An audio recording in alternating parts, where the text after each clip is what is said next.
Nous allons examiner ce parallèle entre le texte que nous étudions, c'est-à-dire Apocalypse 10, et la prophétie cachée de Daniel 12. Alors, nous allons lire ce texte en entier. Mais dans ce texte, Michael jure, comme dans le texte d'Apocalypse 10. Et cela, nous ne le voyons nulle part ailleurs.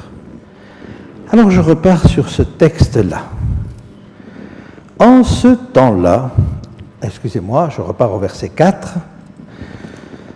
Ceux qui auront été, toi Daniel, tiens secrète ces paroles, et scelle le livre jusqu'au temps de la fin.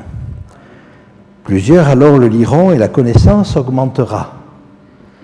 Et moi, Daniel, je regardais, et voici 2 autres hommes se tenaient debout, l'un en deçà du bord du fleuve et l'autre au-delà du bord du fleuve.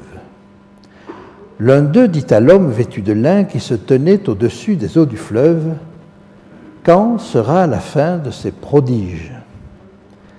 Et j'entendis l'homme vêtu de lin qui se tenait au-dessus des eaux du fleuve. Il leva vers les cieux sa main droite et sa main gauche, et il jura par celui qui vit éternellement que ce sera dans un temps, des temps et la moitié d'un temps, et que toutes ces choses finiront quand la force du peuple saint sera entièrement brisée. J'entendis, mais je ne compris pas. Et je dis, mon Seigneur, quelle sera l'issue de ces choses? Il répondit, va Daniel, car ces paroles seront tenues secrètes et scellées jusqu'au temps de la fin. Plusieurs seront purifiés, blanchis, épurés. Les méchants feront le mal et aucun des méchants ne comprendra, mais ceux qui auront de l'intelligence comprendront. Depuis le temps où cessera le sacrifice perpétuel et où sera dressée l'abomination du dévastateur, il y aura 1290 jours. Heureux celui qui atteindra et qui arrivera, qui attendra et qui arrivera jusqu'à 1335 jours. Et toi, marche vers ta fin. Tu te reposeras et tu seras debout pour ton héritage à la fin des jours. Alors, nous allons, dans un premier temps, si vous le voulez bien, regarder comment le texte est bâti et comment les réponses se succèdent. Je voulais déjà signaler, mais il faut repartir à la fin du chapitre 11 pour se situer dans le contexte de cette chose-là. À la fin du chapitre 11, à partir du verset 40, vous avez ceci. Au temps de la fin. Et là, vous avez la description d'une guerre entre le roi du Nord et le roi du Sud. Cette guerre, c'est une guerre au Moyen-Orient, et c'est la même chose que ce que nous avons vu ce matin avec la 6e trompette, au temps de la fin. Je saute parce que ça n'est pas l'objet de notre étude, mais ce serait très intéressant de l'étudier en parallèle, bien entendu. Je saute jusqu'au chapitre 12, verset 1er, où je vois ceci, « En ce temps-là ». C'est-à-dire qu'on est très très proche. Et alors, en ce temps-là, que se passe-t-il? Se lèvera Michael. Michael se lève. Je crois que c'est le verbe amad en hébreu, c'est-à-dire se tenir debout, tenir ferme. Et il tient ferme pour son peuple. C'est la même racine qui est répétée. Il défend son peuple. Et vous comprenez que défendre son peuple, cela veut dire, en l'occurrence, qu'il ne le laisse plus persécuter. Pourquoi? Parce qu'il n'y a plus personne à convaincre. Donc, le jugement de la maison de Dieu est terminé. Nous pourrons argumenter davantage là-dessus. Mais regardez ce qui est dit. Et ce sera une époque de détresse telle qu'il n'y en a point eu de semblable depuis que les nations existent jusqu'à cette époque. En ce temps-là, ceux de ton peuple qui seront trouvés inscrits dans le livre seront sauvés.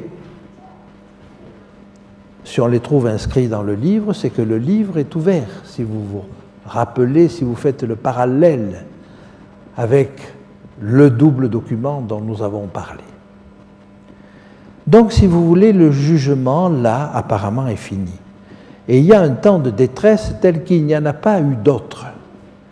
Alors, je reviens quelques instants sur ce temps de détresse tel qu'il n'y en a jamais eu d'autre. Eh bien, vous avez 3 textes qui nous disent la même chose.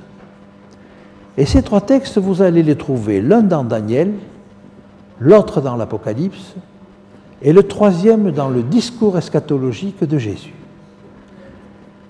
Dans le discours de Daniel, dans la prophétie de Daniel, on vient de le lire.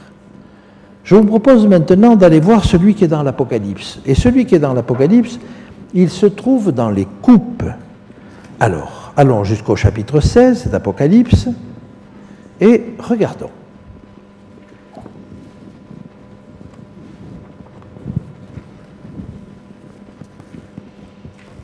Je vais peut-être me mettre là, ce sera plus commode, à moins que je puisse, que je puisse me déplacer un petit peu. Voilà. Alors,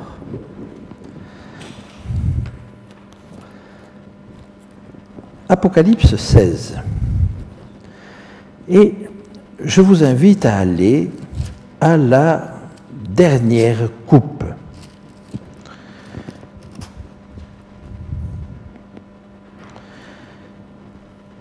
À partir du verset 17. Le 7e versa sa coupe dans l'air et il sortit du temple, du trône, une voix forte qui disait « Ça n'est fait ». Et il y eut des éclairs, des voix, des tonnerres, un grand tremblement de terre, tel qu'il n'y en avait jamais eu depuis que l'homme est sur cette terre, un aussi grand tremblement. Du jamais vu jusque-là. Nous sommes à la 7e coupe. La 7e coupe nous parle de la chute de Babylone, qui nous est détaillée jusqu'au chapitre 18. La joie éclate à la chute de Babylone au début du chapitre 19. Et la deuxième partie du chapitre 19, c'est le retour de Jésus. Donc, si vous voulez, la chute de Babylone, elle précède de très peu le retour de Jésus. Et là, nous sommes dans ce temps des coupes. Deuxième texte qui nous dit qu'il va se passer là des choses telles qu'il ne s'en est jamais passé avant. J'arrive maintenant au discours eschatologique de Jésus dans Matthieu 24. Alors, Matthieu 24.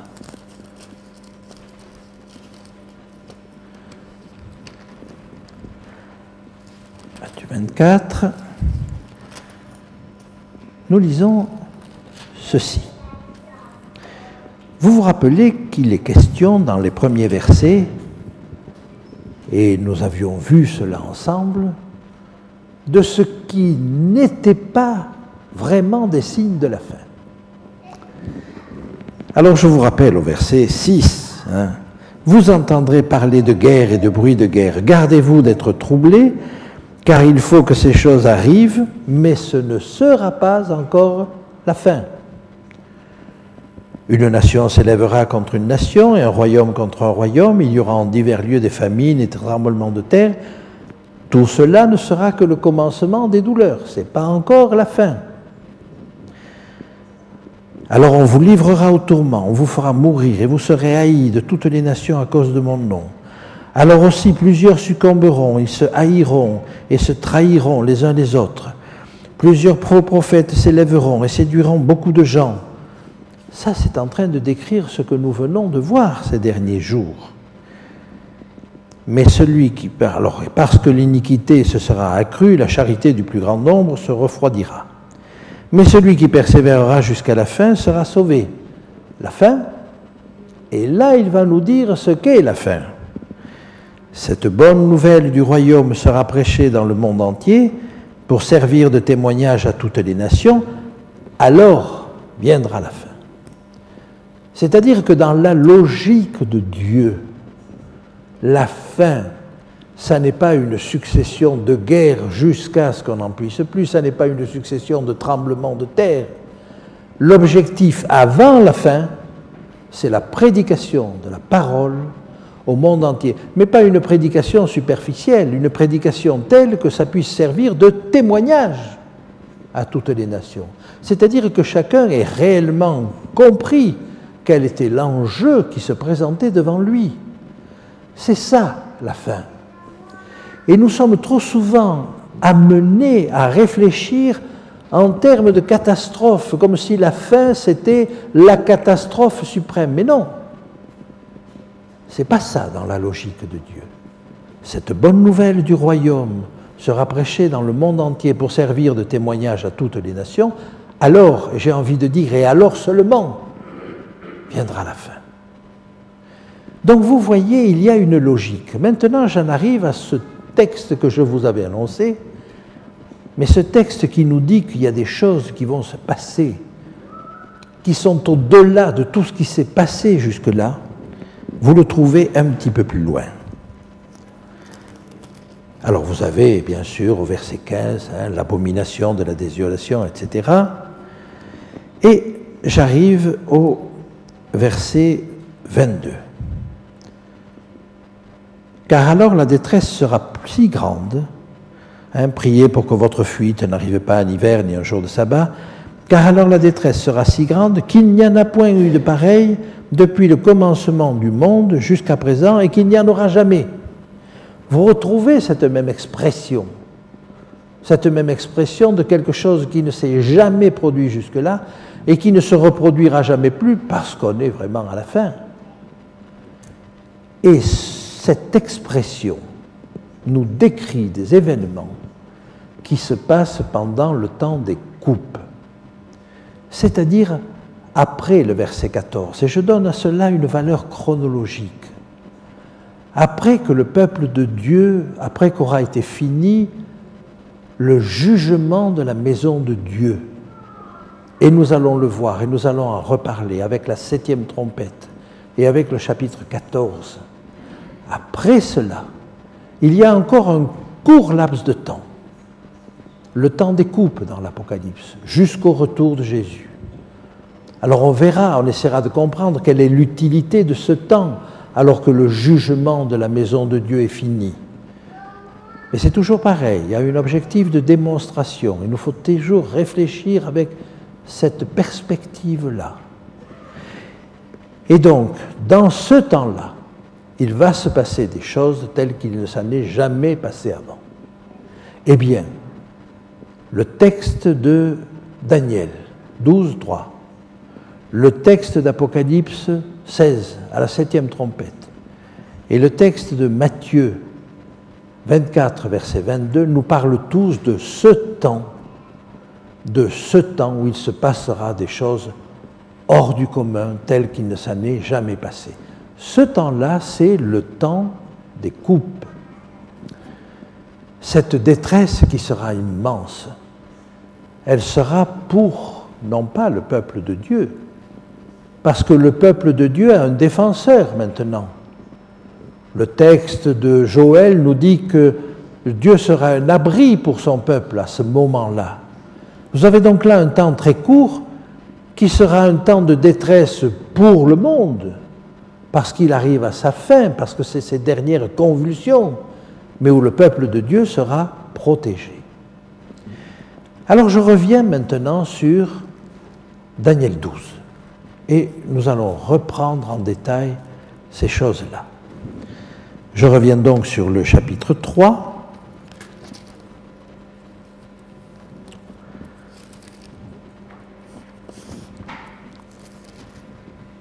Voilà. Verset 2 plutôt. Même c'était le verset 1er. Voilà. Tel qu'il n'y en a point eu de semblable depuis que les nations existent jusqu'à cette époque. En ce temps-là, ceux de ton peuple qui seront trouvés inscrits dans le livre seront sauvés. Le peuple de Dieu, lui, est sauvé. Pour autant, vous vous rendez compte que dans le texte, Jésus n'est pas encore revenu. Et on va parler de la résurrection au verset suivant. Plusieurs de ceux qui dorment dans la poussière de la terre se réveilleront, les uns pour la vie éternelle, les autres pour l'opprobre, la honte éternelle. Ceux qui auront été intelligents brilleront comme la splendeur du ciel, et ceux qui auront enseigné la justice à la multitude brilleront comme des étoiles à toujours et à perpétuité. Verset 2, on nous parle de la résurrection. Verset 3, on nous parle de la destinée éternelle. Normalement, la prophétie est terminée. Quand vous regardez toutes les autres prophéties de Daniel, quand la petite pierre est devenue une grande montagne et occupe toute la terre, c'est fini. Quand vous êtes en Daniel 7 et que les élus reçoivent le royaume, c'est fini. On est au bout de la prophétie. Et là, alors qu'on est au bout, tout d'un coup, il y a un addendum, un ajout. Quelque chose qui vient en plus. Eh bien, c'est ce plus qui est la prophétie cachée de Daniel. Alors, regardons ce plus. Et toi, Daniel, tiens secrète ces paroles. Tiens secrète ces paroles. Ça peut se comprendre de deux manières. Tiens secrète ces paroles que je viens de te dire, ou tiens secrète ces paroles que je vais te dire.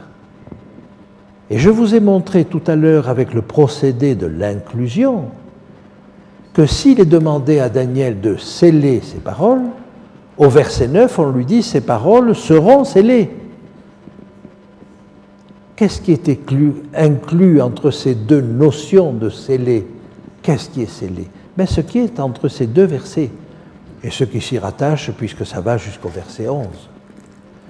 Alors, je regarde maintenant en détail ce qui nous est dit dans cette prophétie.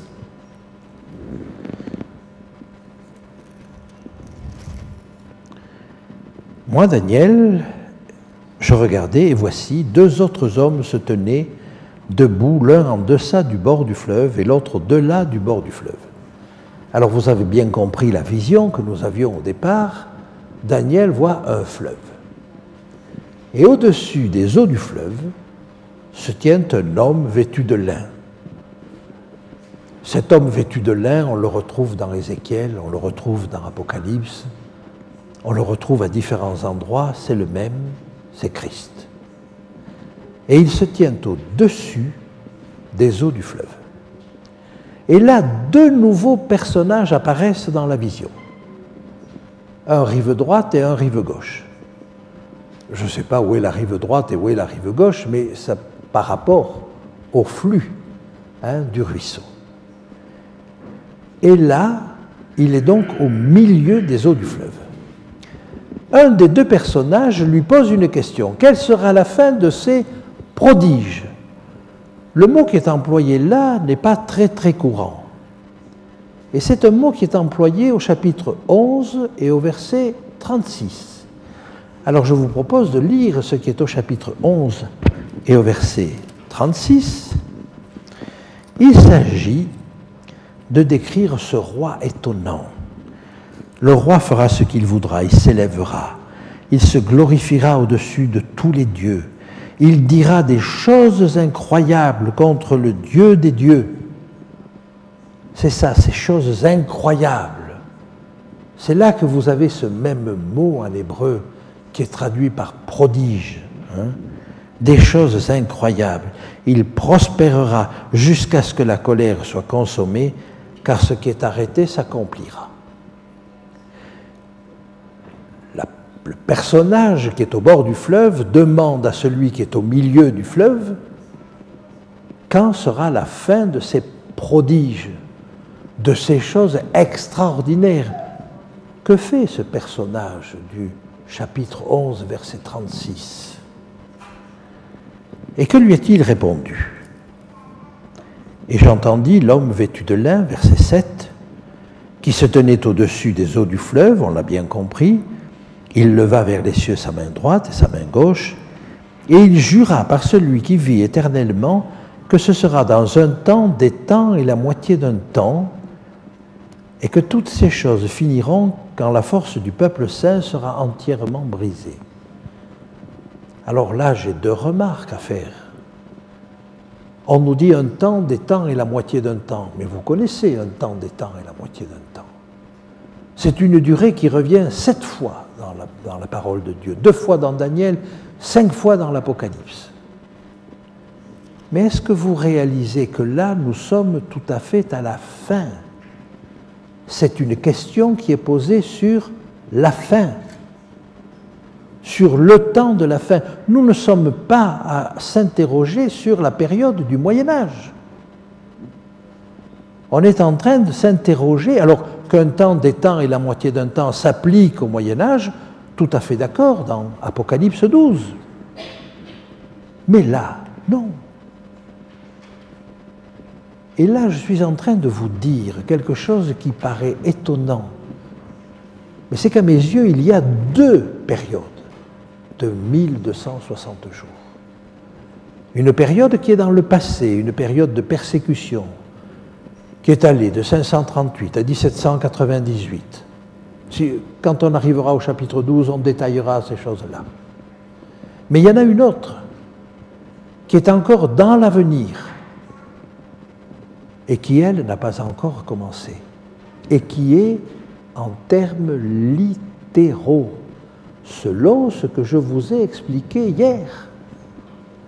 Parce que à ce moment-là, alors que les durées prophétiques s'appliquent au peuple de Dieu et que les durées littérales s'appliquent aux prophètes, nous sommes dans une période où le peuple devient prophète.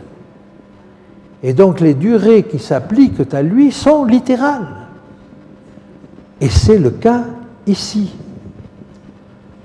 Et alors qu'un jour j'expliquais cela à l'église de Pau, un frère se lève au fond de la salle et me dit « Mais savez-vous que ce que vous dites là, il y en a d'autres qui l'ont dit ?» Oh, je croyais avoir été le premier. Ah, j'étais déçu, là. Et il me dit « Ben voilà, il y a un réformateur du 19e siècle qui s'appelle Émile Gers. Je ne connaissais pas.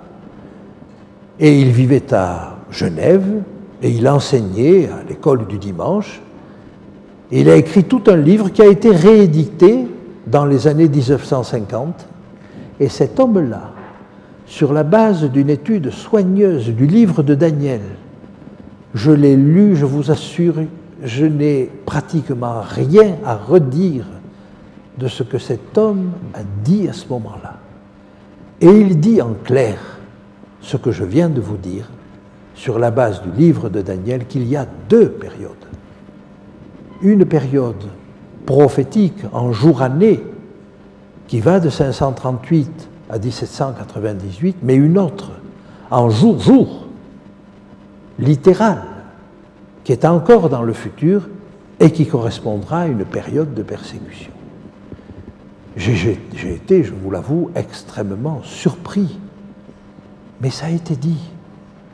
Et il s'agit, je vous dis le nom, d'Émile Gers, et le livre m'a été offert et on doit pouvoir le retrouver encore. Extrêmement intéressant. Parce que si nous avons cette chose-là dans le livre de Daniel, nous l'avons également dans le livre de l'Apocalypse. Et dans le livre de l'Apocalypse, alors que cette période de 42 mois, ou de 3 ans et demi, ou de 1260 jours, est présente 5 fois, je crois qu'en réalité, elle correspond à 2 périodes différentes. Alors je vous en parlerai quand on abordera le chapitre 13, mais je voulais que vous soyez d'ores et déjà familiarisés avec cela. Et ça rentre dans ce cadre général de cette dernière génération qui va vivre en condensé tout ce qu'a vécu le peuple de Dieu dans le passé. Une allusion de Jésus, ce qui s'est passé du temps de Lot se passera pareillement. Ce qui s'est passé du temps de Noé se passera pareillement. Ce qui s'est passé au Moyen-Âge se passera pareillement. Ce qui s'est passé avec la pluie de la première saison se passera pareillement avec la pluie de l'arrière-saison. Ce qui s'est passé à la chute de Jérusalem se passera pareillement à la fin des temps. Et s'il y a un moment où l'abomination du désolateur est établie en lieu saint, et si ça a été la prise de Jérusalem en 70 de notre ère, eh bien la même chose, sous une forme qui m'échappe encore, mais la même chose se produira à la fin. Voilà ce que j'ai découvert dans ce texte-là. Alors je continue, parce que la suite du texte est intéressante. On lui fait cette réponse, et le deuxième élément de la réponse, c'est qu'on va arriver à un moment où la force du peuple saint sera entièrement brisée. C'est-à-dire que le peuple de Dieu sera au bout de ses ressources, mais c'est un peuple saint. Alors, avançons un petit peu. Et vous allez voir que Daniel n'est pas satisfait de la réponse. Pourquoi n'est-il pas satisfait de la réponse? Eh bien parce qu'au chapitre 7, quand on lui avait prédit l'écrasement du peuple de Dieu, la persécution du peuple de Dieu, le bout de la prophétie allait jusqu'au moment où le royaume était remis au peuple des saints du Très-Haut. Et donc il savait que ça n'était pas la fin. Et alors il va poser presque la même question. Le personnage qui vient de poser la question à Michaël, au milieu des eaux du fleuve, lui dit quelle sera la fin de ces choses. En hébreu, ketz, ketz, la fin. Et Daniel va reprendre la question, mais il ne va pas reprendre le mot ketz, il va reprendre le mot acharit ou acharé. Ça veut dire l'après de ces choses. Et dans le texte, dans celui que j'ai, dans la version seconde, c'est traduit par l'issue de ces choses. Et vous avez une différence entre la fin et l'issue. Si je vous montre une ligne droite, la fin, ketz, c'est ça. L'issue, c'est ça. Donc, si vous voulez, c'est l'après de ces choses. C'est ce qui est derrière ces choses. Et là, on va lui répondre. Et on va lui répondre différemment du personnage à qui on vient de répondre. Alors, j'entendis, mais je ne compris pas. Et je dis, mon Seigneur, quelle sera l'issue de ces choses? Acharit. Il répondit, va Daniel, car ces paroles seront tenues secrètes et scellées jusqu'au temps de la fin. Plusieurs seront purifiés, blanchis, épurés. Ça vous dit quelque chose, ça? Plusieurs seront purifiés, blanchis, épurés. On en a parlé toute cette semaine. Ça ne vous évoque pas ceux qui sont revêtus de robes blanches et qui sont devant l'agneau? Ça ne vous évoque pas les 144 000? C'est là, ils y sont. Vous avez tous les parallèles là. Plusieurs seront purifiés, blanchis, épurés. Les méchants feront le mal et aucun des méchants ne comprendra. Les méchants s'enfoncent dans le mal. Ils ne saisissent pas ce qui se passe. Ils ne voient pas l'enjeu des questions. Alors que le peuple de Dieu lui prêche et que quelques-uns vont émerger. Mais ceux qui auront de l'intelligence comprendront. Oh, ce n'est pas ceux qui auront bac plus 12, c'est pas ça. Mais ce sont ceux qui ont du discernement spirituel. Les masculimes en hébreu. C'est-à-dire ceux qui ont cette perception spirituelle qui vont faire qu'ils comprennent ce qui se passe. Et alors on va lui donner la réponse suivante. Depuis le temps où cessera le sacrifice perpétuel. Ah, ça c'est intéressant. C'est intéressant parce que, aux durées que l'on va donner ici, on va donner un point de départ. Je ne sais pas si vous avez noté que la durée précédente, on ne donnait pas de point de départ, mais on donnait un point d'arrivée. Et le point d'arrivée, il est un peu flou. C'est le moment où le peuple saint sera entièrement brisé. Donc vous voyez, on a une durée dont on n'a pas le point de départ, mais dont on a le point d'arrivée. Le peuple saint entièrement brisé. Mais le moment où Jésus va être obligé d'intervenir pour son peuple. Et puis on nous donne maintenant deux durées, 1290 jours et 1335 jours. Et là, on nous donne un point de départ. Est-ce que ces deux durées ont le même point de départ? Probablement. Parce que la suite du texte nous dit la chose suivante. Depuis le temps où cessera le sacrifice perpétuel et où sera dressée l'abomination du dévastateur, et vous voyez que l'abomination du dévastateur, ça a une première application en 70 de notre ère, mais ça a une deuxième application à la fin des temps. L'abomination du dévastateur, il y aura 1290 jours. Pour arriver où? On ne sait pas. Peut-être au point d'arrivée de la durée précédente. Possible. Mais ce n'est pas encore le bonheur, là. Heureux celui qui atteindra et qui arrivera jusqu'à 1335 jours. Dans cette période extrêmement troublée, quel est l'événement heureux qui peut arriver?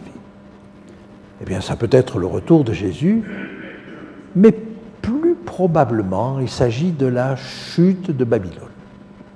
Parce que vous voyez des réjouissances se produire au chapitre 19 à la chute de Babylone. Il y a un appel à se réjouir à la chute de Babylone, en Apocalypse 18-20 par exemple. Et donc vous voyez, il est probable que là nous avons un point d'arrivée, heureux ce qui... Mais c'est plutôt vague. Et je vous dirais que bien des personnes ont cherché là-dessus. Et je crois que nous n'avons pas tous les éléments. Alors il me faut quand même vous donner quelques éléments supplémentaires. Nous n'avons pas tous les éléments parce que, vous l'avez compris, si cette prophétie est découverte au moment où se déroule Apocalypse 10, où le peuple de Dieu est là, dans le temps ou dans la suite immédiate de cette guerre au Moyen-Orient, il entend les 7 tonnerres. Et les 7 tonnerres vont probablement lui donner l'information nécessaire dont il a besoin. Mais ce n'est pas le seul élément. Je finis simplement la lecture du texte. Il est dit à Daniel, et toi marche vers ta fin et tu te reposeras et tu seras debout pour ton héritage à la fin des jours. Eh bien, j'aimerais revenir sur un verset. Un verset qui va nous faire comprendre un petit peu de quoi il s'agit. C'est le verset 3.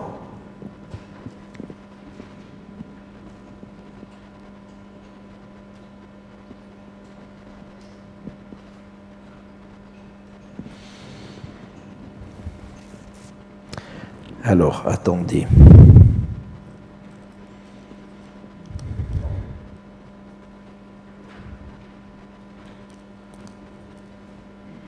Voilà, excusez-moi, verset 4.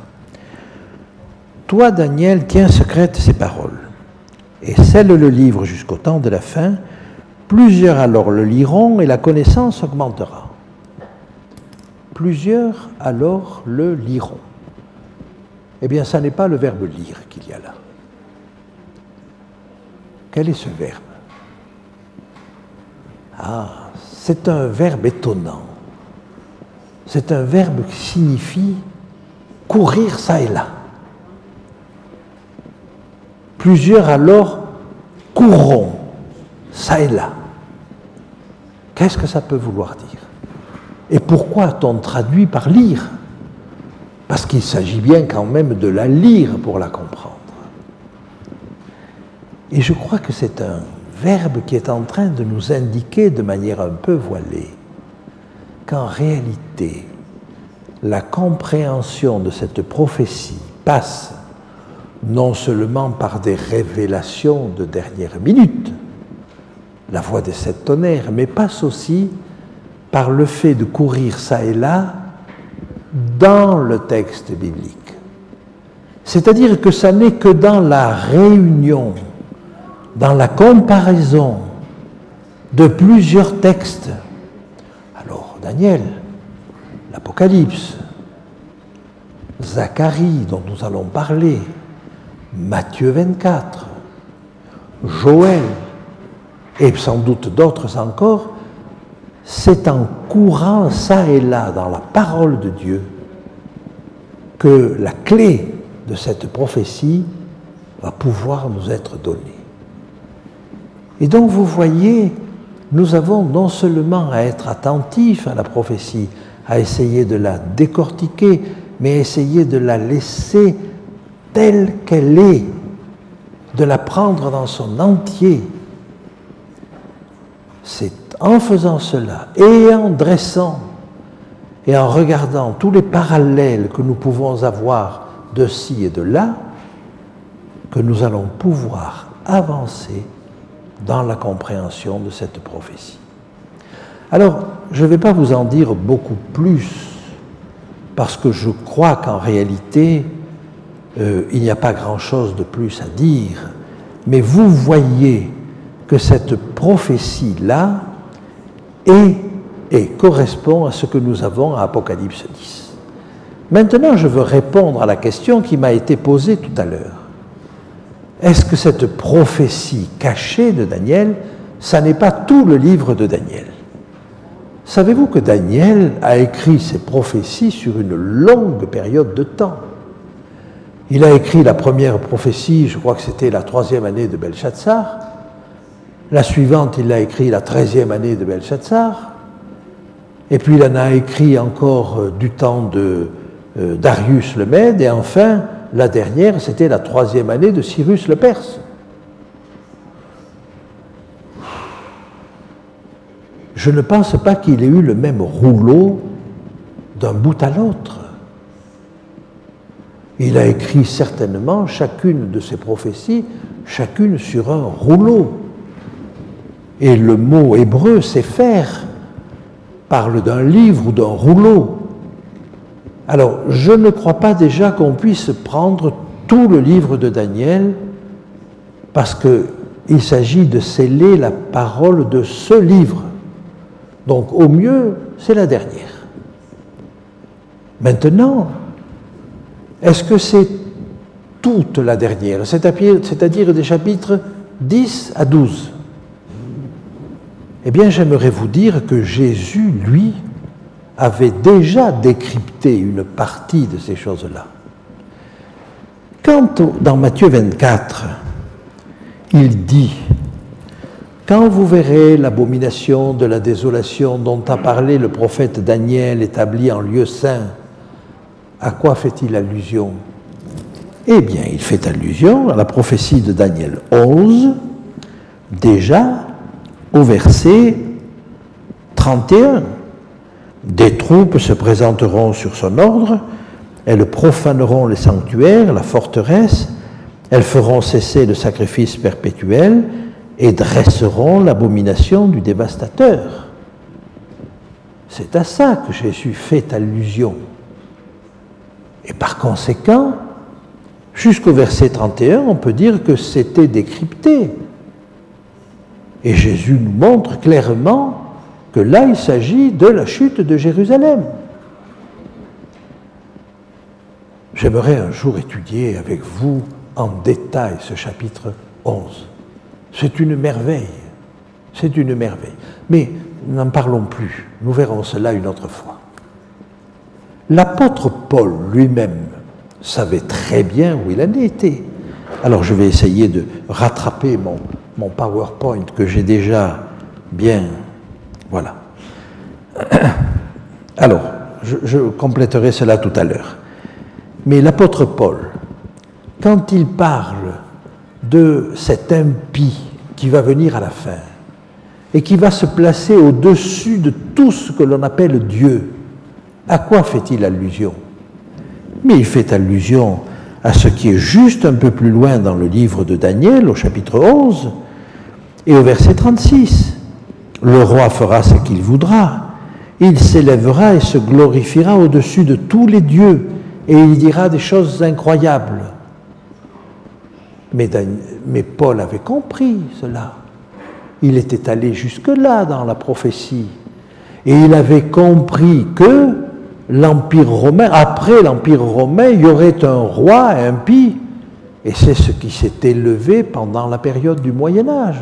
Ce système politico-religieux du Moyen-Âge dont nous aurons l'occasion de reparler. Là, Paul l'avait compris. Alors qu'on ne me dise pas que toute cette prophétie était scellée. Elle était déjà largement comprise, au mieux. Au mieux, ce qui est en cause ici, c'est ce dont il nous est parlé à partir du verset 40, au temps de la fin. Alors là, oui, au temps de la fin. Il y a une référence à la fin. Et dans ce temps de la fin, vous avez cette guerre au Moyen-Orient, et je vais vous montrer un schéma qui va vous expliquer comment ces deux textes de Daniel et de l'Apocalypse, construits différemment, nous disent finalement la même chose. Laissez-moi maintenant vous comparer et vous montrer le nombre de liens considérables qu'il y a entre Apocalypse 10 et Daniel 12. L'homme vêtu de lin jure. L'ange puissant jure dans Apocalypse. Cet homme, c'est Jésus. C'est Michaël dans Daniel. Cet ange, c'est Jésus dans l'Apocalypse. Il intervient en début et en fin de vision, en Apocalypse, en Daniel 10 et en Daniel 12. Et il intervient en début et en fin de vision, en Apocalypse 1 et en Apocalypse 10. Au-dessus des eaux du fleuve. Ah, et là, il est sur le rivage. Et quand vous voyez, c'est là que nous avons abordé, je vous avais dit, je vous donnerai peut-être un autre sens. Si le fleuve est ici, dans Daniel, Michaël est au-dessus des eaux du fleuve. Quand nous arrivons dans l'Apocalypse, il a un pied sur la terre, un pied sur la mer ou sur les eaux. Et si le fleuve, c'est une hypothèse, mais si le fleuve figurait le voyage prophétique, alors dans le livre de Daniel et du temps de Daniel, il est au milieu du fleuve. Le voyage prophétique n'est pas du tout fini, mais quand on est dans l'Apocalypse, il a un pied sur la berge. Et qu'est-ce qu'il faut pour finir le voyage? Il faut ramener un pas. C'est-à-dire qu'on est tout près de la fin du voyage. Raison de plus, si vous voulez, ce changement de position par rapport à l'eau est pour moi une indication précieuse pour nous dire que nous ne sommes pas dans le même temps. Ce sont deux scènes qui se répondent, mais pour nous dire que l'une est en plein dans le voyage prophétique, alors que l'autre se situe presque à la fin du voyage prophétique. J'avance encore un petit peu et je vous montre les points qui vont ensemble. Question sur la fin dans les deux cas. Un délai de 3 ans et demi. Là, pas de délai en Apocalypse. Il n'y aurait plus de temps. Sceller la prophétie. Oui, alors il est question de sceller ce qu'on dit des 7 tonnerres, dans les deux cas. Mais par contre, ce livre scellé sera décellé. Et en face, vous avez un petit livre ouvert. C'est-à-dire que ce qui était scellé dans Daniel devient ouvert à ce moment-là. La prophétie est décellée et elle va être mangée par Jean. C'est-à-dire qu'elle va être digérée, elle va être assimilée, elle va être comprise comprise par qui? Pas par Jean, par le peuple qu'il représente à ce moment-là, le peuple de la fin des temps. Et ensuite, qu'est-ce qu'on dit à Daniel? Plusieurs alors le liront et la connaissance augmentera. Et puis on vous parle de ceux qui brilleront comme des étoiles à toujours et à perpétuité, ceux qui auront enseigné la justice à la multitude. Il s'agit donc à partir de là de diffuser cette vérité. Et que voit-on qui est dit à Jean? Il faut encore que tu prophétises sur beaucoup de langues, de peuples, de nations et de rois. Est-ce que vous réalisez que les deux textes nous tiennent le même langage, sauf que l'un est au moment où la prophétie est scellée et l'autre est au moment où la prophétie est décellée et où elle est ouverte? J'avance encore un petit peu. À Daniel, il dit « va ». À Jean, il est dit « va ». Que chacun fasse ce qu'il est appelé à faire. Et vous avez donc là, si vous voulez, quelque chose d'extrêmement intéressant, qui nous permet d'arriver aux conclusions suivantes. La scène d'Apocalypse 10 est le pendant de Daniel 12. Le livre ouvert dans Apocalypse 10 est la prophétie scellée dans Daniel 12. Et c'est cette petite partie dont je vous ai parlé. Daniel annonce qu'au temps de la fin, plusieurs le liront et que la connaissance augmentera. C'est ce que fait Jean en mangeant le livre et en prophétisant aux nations. Cette prophétie sera comprise pendant le temps de la 6e trompette, c'est-à-dire peu avant la fin du jugement de la maison de Dieu. Il est probable que la période de 3 ans et demi de Daniel 12-7 trouve son terme à la 7e trompette, c'est-à-dire à la fin de cette période de la 6e trompette. Et la fin de cette période correspond à un temps où la force du peuple de Dieu est entièrement brisée. Alors, on continue avec le pied droit sur la main sur la mer et le pied gauche sur la terre. Ce sont des choses que nous avons vues ensemble et nous avons déjà fait le parallèle. L'autre sens est celui que je vous disais, la fin du voyage prophétique. Il ne reste plus qu'un pas pour finir ce voyage prophétique. Et la partie qui est scellée dans le livre de Daniel, nous en avons parlé. Pas de problème. Nous sommes au clair là-dessus. Et nous savons ce qu'il faut pour aller de l'avant. Maintenant, ce que je me propose de faire dans la dernière partie de notre exposé de cet après-midi, c'est de voir la prophétie des deux témoins. Mais la prophétie des deux témoins n'est que le prolongement de la prophétie d'Apocalypse 10. Et elle aussi a des parallèles avec Daniel 12. Et c'est ce que nous allons voir bientôt. Alors, je ne vais pas vous laisser en repos. Je vais encore vous donner l'occasion de poser des questions, si vous voulez, avant que nous abordions la dernière partie de ce deuxième malheur qu'est la 6e trompette. On demande la parole au fond. La force du peuple de Dieu sera brisée. La force, qu'est-ce que cela peut signifier? Oui, alors, je le prends dans un sens très simple, mais peut-être peut-on y voir d'autres choses, mais je le prends de manière très simple, c'est que le peuple de Dieu sera à bout de force, c'est-à-dire qu'il sera exténué, qu'il sera dans une situation où apparemment il n'a plus rien à espérer. Et en réalité, c'est là qu'il devra avoir le plus d'espoir et le plus de fermeté. Mais tu as peut-être une idée plus précise, toi? Non, sinon je n'aurais pas posé la question. Ah, d'accord. Oui, je crois simplement. Vous savez, quand on arrive au bout, j'aimerais vous souligner que quand on arrive au bout des 1260 jours de la période prophétique qui aboutit à la Révolution française, des événements dramatiques se sont passés avec la Révolution française. Mais le peuple de Dieu, du moins à l'échelon mondial, n'était pas à bout de force.